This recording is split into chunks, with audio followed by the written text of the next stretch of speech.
De quoi je me mêle sur rmc.fr et 01net TV. François Sorel. Merci d'être avec nous. De quoi je mêle, l'actualité des nouvelles techno sur rmc.fr et sur 01net TV. Un salut à tous ceux qui nous regardent donc en vidéo sur 01net TV et puis l'audio c'est sur rmc.fr. On va maintenant parler de transport, de train, de TGV, de Wi-Fi, de 4G. Bref, ça bouge du côté de la SNCF et pour en parler, Yves Tirode est mon invité. Bonjour. Bonjour. Vous êtes le directeur du digital à la SNCF. Avant, vous vous occupiez de Voyage SNCF, qui est une belle réussite, hein, une start-up qui est devenue aujourd'hui l'une des premières agences de voyage en France, hein, je pense. Ah, la première. La première. Le plus gros site de e-commerce français. C'est incroyable, c'est vrai qu'on passe tous par là pour acheter nos billets, que ce soit les billets de train, mais aussi les billets d'avion, les voyages, etc. C'est ça la force de Voyage SNCF, en fait. Et alors maintenant, vous vous occupez de tout ce qui est, on va dire, numérique à la SNCF. Et c'est vrai qu'on a l'impression que vous appuyez sur l'accélérateur concernant l'innovation, le numérique, le digital au sein de la SNCF. Et notamment, on va vous poser la question tout de suite, l'arrivée du Wi-Fi et de la 4G dans les TGV et les trains. Alors c'est un vieux serpent de mer, ça fait des années qu'on en parle. Ça y est, là c'est lancé. On va avoir du Wi-Fi dans les TGV bientôt ? Alors déjà, vous savez, on ne va pas parler que de Wi-Fi, on va parler d'Internet dans le train. Si on fait un peu un flashback, oui. On a testé ça depuis longtemps, hein, mais les technologies ont tellement évolué et les attentes des clients ont tellement évolué qu'on se doit, nous aussi, d'évoluer technologiquement. Donc on avait testé dans le passé, en particulier sur Thalys ou sur TGV Est, on avait testé du Wi-Fi dans le TGV, mais c'était à une époque, vous savez, c'était il y a quasiment un siècle. C'était des hommes d'affaires qui synchronisaient leurs mails. Et alors, on utilisait... Avec leur BlackBerry. Voilà, donc avec leur BlackBerry. Voilà, exactement. C'est il y a très longtemps. Ouais, c'est il y a 10 ans. Bon. 10 ans. Donc, il y a 10 ans, on avait utilisé une technologie qui s'avère absolument plus adaptée, qui était qu'on avait du Wi-Fi à l'intérieur du train. Et pour se connecter à Internet, on passait par le satellite. Oui. Donc, il y avait une parabole sur le voilà. wagon qui captait l'Internet et qui le restituait en Wi-Fi dans le wagon. En fait. Voilà, donc ça simplement un petit point pour que tout le monde comprenne. Et alors quand on prend un tunnel... Alors évidemment, avec tous les problèmes qu'on peut imaginer. Le principal problème étant le débit. Parce qu'évidemment, le débit satellitaire, il est trop restreint. Donc ce qui se passe aujourd'hui, qui change absolument tout, c'est qu'il y a une nouvelle technologie qui arrive, auquel nous on croit énormément, qui est fournie par les opérateurs mobiles, qui est la 4G, le haut débit mobile. Et demain, il y aura la 5G aussi. Et la 4G, ça change absolument tout. Parce que ça permet technologiquement de faire ce que nous demandent nos clients. Donc ce qu'on va faire, c'est qu'on va travailler avec les opérateurs mobiles la main dans la main. Ça, c'est aussi très très important. On ne peut pas le faire tout seul, hein. Et alors, dans le cas, on mettra du Wi-Fi que dans le TGV. Alors, parce qu'en fait, le TGV, ça va très vite, à plus de 300 km/h. On a besoin de réémettre le signal à l'intérieur, mais on doit se connecter à l'extérieur en 4G. C'est-à-dire que la 4G ne supporte pas une vitesse à 300 km/h. C'est-à-dire que même si je suis en zone 4G dans mon train, je ne pourrais pas capter de la 4G. C'est compliqué, ça coupe, etc. On le constate tous d'ailleurs. Hein. Des fois, on a de la 3G, après on passe en Edge, enfin ça bouge tout le temps. C'est technologiquement... Ça va trop vite en fait. C'est extrêmement compliqué, donc vous passez de cellule en cellule beaucoup trop vite. D'accord. Donc en fait, la seule solution, c'est de remettre le signal à l'intérieur. Donc vous captez la 4G à l'extérieur du train. Exactement, donc il faut bien que les opérateurs mobiles aient déployé une infrastructure 4G. Et nous, ce qu'on fait comme boulot, mais on va le faire uniquement pour les TGV, hein, on ne fera pas pour les autres trains, on va réémettre en Wi-Fi à l'intérieur. D'accord. Voilà. Et ça, c'est uniquement pour les trains qui sont au-delà de 300 km/h. Quand on a des trains qui sont moins rapides, ça ne sert à rien. Ça suffit totalement de capter directement le signal 4G qui vient de l'extérieur dans le train. Et donc ça, c'est notre stratégie. Donc, cela dit, il y a plein de zones encore qui ne sont pas couvertes en 4G sur on va dire, les chemins des trains traditionnels. Alors, c'est pour ça que là, on s'est lancé dans un certain nombre de choses. Alors, je vous disais qu'on travaillait la main dans la main avec les opérateurs mobiles. La première chose que nous devons faire, c'est faire un constat de la qualité 4G et 3G partout sur nos lignes de chemin de fer. Alors là, vous m'avez parlé de TGV, mais vous savez, nous, on a beaucoup plus de clients oui, bien sûr, qui ne sont pas dans le TGV. Effectivement. Hein, on en transporte 10 millions par jour, les clients. Le TGV, c'est 300 à 400 à 500 000 pendant les grands départs. Ce qui est très important pour nous, c'est qu'on puisse être capable de couvrir ce qu'on appelle les trains du quotidien.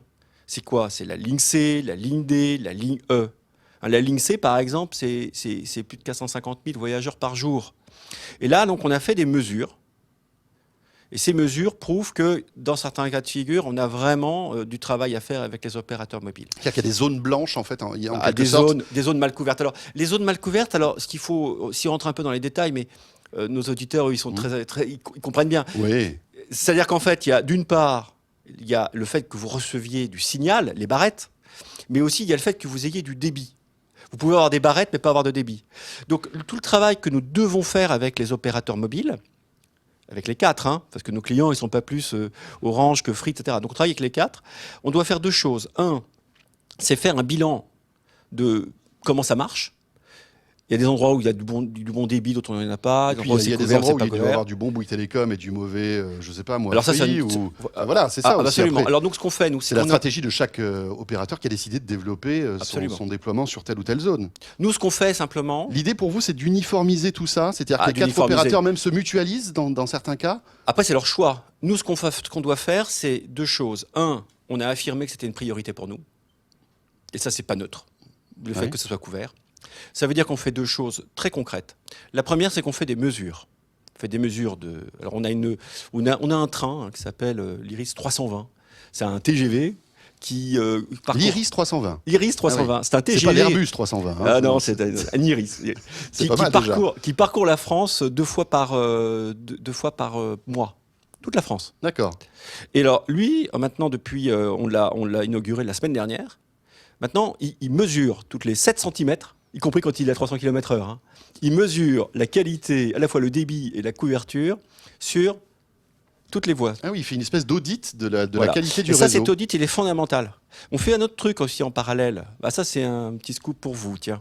On fait un autre truc. On va équiper nos contrôleurs d'une petite appli qu'ils auront sur eux et qui mesurera en temps réel le débit. Tiens. Parce que autant l'Iris 320, lui, mesure la qualité de couverture. Mais je vous parlais du débit qui est très important. Et le débit, il dépend de la journée.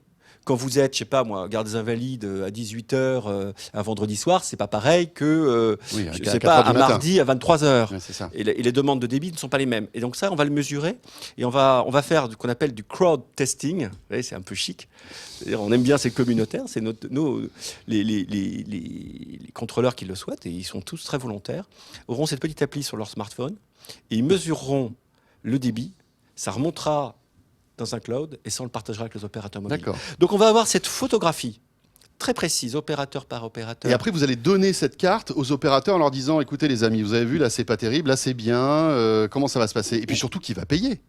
Alors déjà sur la manière dont on travaille, c'est pas comme ça. C'est-à-dire que les opérateurs mobiles maintenant sont pour la plupart d'entre eux extrêmement motivés par le fait d'y aller. C'est parce que vous imaginez bien si je prends encore nos clients au quotidien.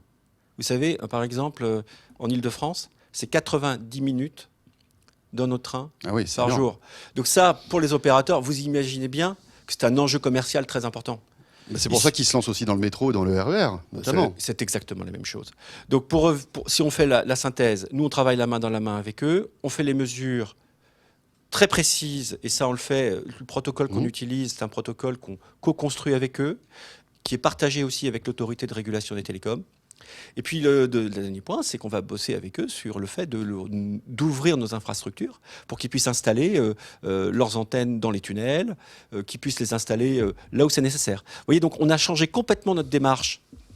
On travaille d'une manière collaborative avec eux. Les investissements sont les investissements qui sont faits par les opérateurs mobiles, évidemment, mais avec notre support, et nous on investit les mesures, ouvrir nos infrastructures, avoir de la fibre optique. Et quand vous leur dites bon, c'est vous qui allez payer, ils sont contents parce que c'est vrai que on voit que le marché des télécoms est un peu chahuté en ce moment.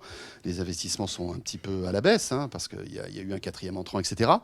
Ils sont prêts à investir justement parce que j'imagine que c'est quand même une fortune. C'est le choix de chaque opérateur, c'est un choix. D'accord.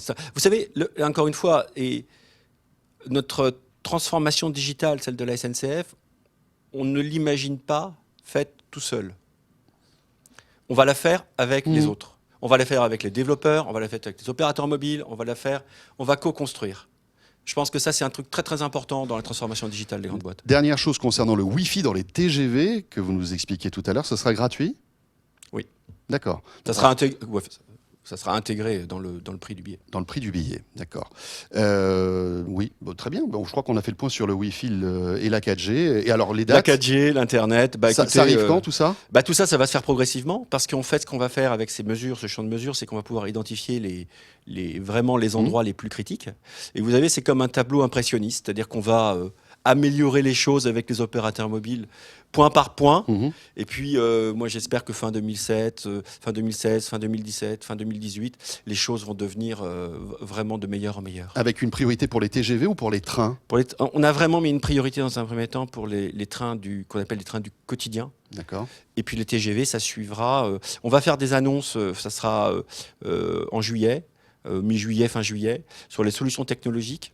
Parce que vous avez retenu justement pour entamer le. Voilà, donc si vous vraiment, si on est vraiment hyper synthétique, priorité au train du quotidien, couverture en 4G, travailler avec les opérateurs mobiles, et dans le cas particulier du TGV qui n'est pas la généralité, parce que c'est très particulier à cause de la vitesse, on installe du Wi-Fi dans nos rames, et on commencera évidemment par Paris-Lyon, évidemment les plus grandes.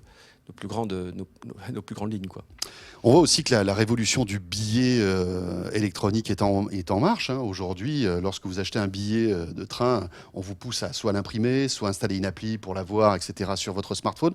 J'imagine que vous avez des retours là-dessus. Est-ce qu'il y a une vraie adhésion de cette nouvelle forme de e-ticketing? Vous savez, ça, on l'a découvert il y a, pas hier, on l'a découvert il y a 3-4 ans. On a été parmi les premiers à développer du ticket dématérialisé. Nous, on adore quand c'est dématérialisé. Quand on a lancé, c'était chez voyagesncf.com, notre stratégie sur le mobile, à un moment, on avait dit, on fait tout mobile.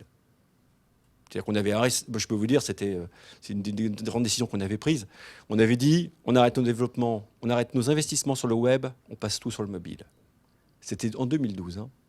Et un des points importants sur le mobile, c'est que finalement, on a tout dans sa main. Et donc, on y a mis aussi le billet. Et le billet avec... Alors, c'était pas un billet forcément sans contact qu'on appelle le NFC, mais c'est le code 2D, oui, vous savez, c'est un QR code. Le QR code, mais qui marche bien finalement. Qui marche, mais c'est très robuste. C'est très robuste. Donc, ce qu'on fait, c'est là, on a à peu près 50% de nos billets vendus sur voyagesncf.com qui sont comme ça, qui sont dématérialisés. 50%. Ouais, même plus. Ça augmente en permanence et c'est normal. Et ça, on va l'enrichir avec le sans contact, ça s'appelle le NFC. Mais c'est une évolution normale. Vous voyez, ça c'est plus adapté au transport du quotidien. Vous badgez en passant. Un peu comme le pass Navigo, c'est ça? Ouais, c'est pareil, vous l'avez dans votre mobile. Je crois qu'il faut considérer tous ces moyens comme complémentaires. Alors quand vous voyez arriver les montres connectées, alors les Apple Watch, les montres aussi sous Android Wear, etc., ça vous fait sourire parce que vous vous dites, tiens... Eh bien demain, peut-être que les gens n'auront même plus à sortir leur smartphone, tendront leur montre à leur contrôleur pour valider leur titre de transport? Non, ça me fait plaisir surtout. Mais non, enfin, je veux dire, c'est plutôt positif. C'est génial. Enfin, c'est génial. Et vous y croyez, vous, à la montre, par exemple, à la montre connectée? Ça peut avoir un sens, justement, pour afficher son billet? Vous savez que j'y crois ou pas, ça peut que peu d'importance. L'important, c'est qu'on développe notre application dessus. Ce sont les consommateurs, les clients qui diront s'ils aiment ou pas.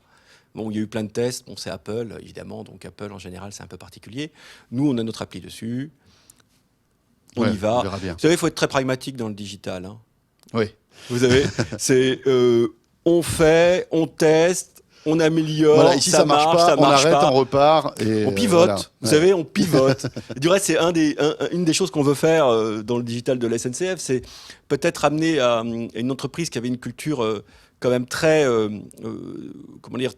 très précise, très long terme, amener cette culture du digital.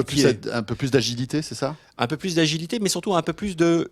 J'essaye, ça marche pas. Justement, si ça marche pas, c'est pas grave. Vous avez un exemple d'un truc que vous avez essayé qui n'a pas marché et vous vous êtes dit, bon allez, il faut vite changer de direction? Je vais parler de moi parce que c'est plus sûr. Dire que c'est un truc que j'ai fait qui n'a pas marché, c'est plus sûr. Je me rappelle quand on avait lancé le mobile, on avait lancé en parallèle deux choses. Mais je m'étais dit, quand on avait lancé le mobile sur voyagesncf.com, je m'étais dit, il faut le faire aussi sur la télé. Donc on s'était mis sur les télé connectées avec Samsung et compagnie. bon, bof. Ouais. Et alors, c'était quoi? C'était une chaîne de télé qui proposait quoi? Des voyages, des choses comme ça? Voilà, c'est ça. Et puis on voulait aussi acheter à distance. Le truc n'était pas complètement mûr. Mais vous savez, c'est pas parce qu'on n'a pas réussi peut-être que dans il y a quelques années, ça 2-3 ans marchera. qu'il faut en arrêter. effet, bien sûr, puisqu'on voit que la télé connectée est en train de décoller. Finalement, c'était peut-être un peu trop tôt. Comme souvent avec les technos d'ailleurs. Hein. Vous savez, avoir trop tôt, souvent, ce n'est pas avoir tort. Non, mais avoir tort trop tôt, c'est en général plutôt positif parce que ça veut dire que vous avez essayé des choses et ça, il en ressort toujours quelque chose. L'important, c'est que ce soit positif. Un mot sur l'Internet des objets aussi, parce que donc la SNCF est sur ce terrain aussi. Qu'est-ce que ça comment dirais-je, peut apporter à la SNCF l'Internet des objets? C'est une rupture majeure. Alors là, on n'a pas encore fait nos annonces, mais on va les faire dans les mois qui viennent. Je vais vous donner quelques cas d'usage très très importants. Aujourd'hui, ce qui se passe, c'est que la technologie grand public est en train de rentrer dans le monde industriel. Mmh. Et globalement, les capteurs deviennent de moins en moins chers. Capteurs de pression, capteurs de vibration, capteurs de température. Les usages sont... Et capteurs d'intrusion. On le voit, hein, c'est l'explosion des objets connectés. Voilà, mais ça coûte pas cher. Ça coûte pas cher parce que globalement, ça vient du grand public. Et le grand public permet de baisser les coûts unitaires. Et pour nous, ça, c'est une vraie révolution. C'est-à-dire qu'on peut truffer finalement notre réseau ferroviaire de nouveaux capteurs de nouvelle génération. Alors, vous savez, on appelle c'est des nouveaux capteurs qui ont une caractéristique. C'est qu'ils sont autonomes en énergie et qu'ils utilisent des nouveaux réseaux. Hein, il y en a 2, et en plus, on peut être très fiers parce que ce sont des startups françaises. Il y en a une en particulier qui est Sigfox, qui est un nouveau réseau. Parce qu'en fait, quand vous avez un capteur, un problème que nous avions jusqu'à présent, c'est qu'il fallait l'alimenter en énergie, il fallait un réseau pour remonter l'information. Et puis ensuite, les informations ont ensuite été utilisées, ça s'appelle du big data en fait. Donc il faut 3 composantes, des capteurs pas chers, des réseaux qui permettent de récupérer l'information. Et de l'énergie.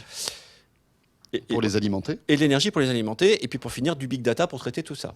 Et ça va permettre de faire de la maintenance, non pas en réaction, quand le matériel il a été cassé, mais en prévention. Ouais, et ça change tout. Hein, si on répare, je sais pas moi, une porte, c'est-à-dire que par exemple, vous pourriez mettre des capteurs sur les rails, par exemple, ce qu'on va le faire. Et qui pourraient détecter, par exemple, je sais pas moi, une vibration qui est pas... Le poids du train. Le poids du train, d'accord.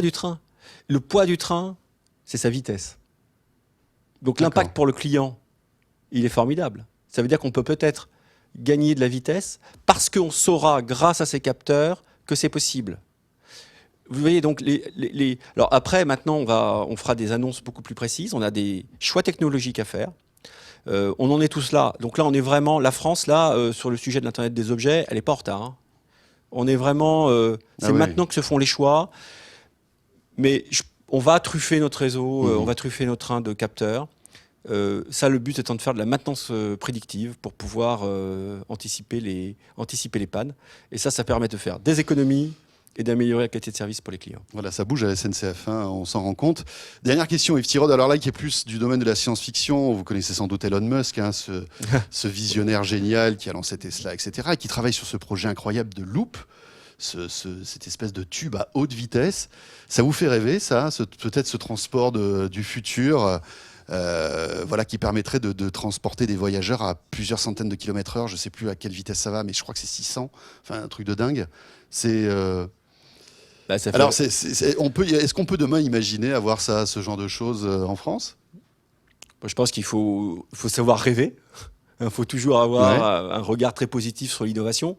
Il faut aussi regarder un peu les... Parce qu'on a été les premiers, en fait, hein, en termes de TGV, en termes de train à grande vitesse. On le reste. Vous savez, on a toujours le record du monde. Mais je crois que les Japonais ont... C'était pas un train sur rail. C'était pas un train, hein, c'était pas sur rail. Ah. C'était la sustentation magnétique. D'accord. Ah oui, c'est pas la même technologie. C'est complètement différent. Enfin, n'oublions pas une chose, c'est qu'il pour ça, il faut des infrastructures, que ça coûte beaucoup d'argent.